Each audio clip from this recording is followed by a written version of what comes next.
Hey guys, it's the rookie again here. Just wanted to take a little short video of what I use for injecting. Okay, I see people using pour foams, let's say in walls, or let's say it's like a Geico Profil system, or whatever you're using to inject, let's say walls with no insulation, or you're just you're using the Geico system. That membrane, that reinforced membrane, with for the pour foam on the open cell. Okay, this is what I use. All this is a cannon tip. Okay, it's a cannon tip, and that's just a brass fitting, a 90-degree brass fitting.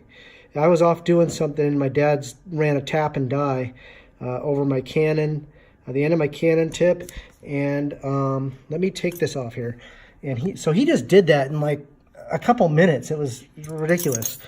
So the point is, you just take a 90-degree elbow. Instead of putting a stupid piece of plastic on the end of that cannon tip or whatever, get yourself a brass elbow, tap and die the end of your cannon tip. You can still use it as a cannon tip. Okay, the point is you're screwing this elbow on so that you can inject walls and hit the bottom plate with your foam instead of putting it in there at an angle or taking a piece of copper and jamming it on the end, or however guys are doing it with a piece of copper. I mean, why spend the extra time and money and copper, that you don't, I know it's a small fee. It's kind of a mess right now. It's breaking down my gun, but this is how it looks basically. All right.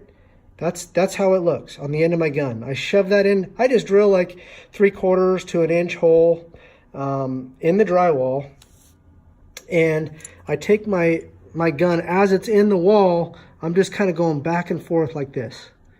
I only do 3 or 4 seconds, at a time, and I just kind of wait for that foam to rise. I know I'm hitting the bottom plate.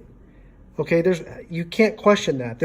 It's 90 degrees straight down at the bottom plate of the floor, right? As opposed to some piece of plastic, you don't know what you're hitting. I mean, you can kind of guess if it's long enough, or, if you've got a piece of copper and you've got it bent right. But this here, and then when I go to clean this up, I just screw this off the end of my cannon tip. I soak it in my sonic cleaner with some NMP, and the same with the cannon tip. And then I run a drill bit through there, clean that out. I can drill this from both sides, because obviously I unscrew this and I clean it up that way. Just a better way to inject walls, I feel. I mean, I don't know, you guys can do whatever you think is better, but this ensures me hitting the bottom plate. So I feel like that's an awesome way to go. I've injected some garage walls. I've done some bedroom walls because the guy said his baby was waking everybody up.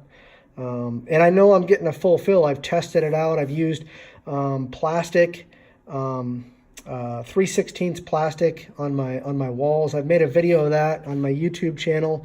I've even posted it on, I think, Spray Foam Worldwide a while back. And you can see it's hitting the bottom plate and it's filling up beautifully.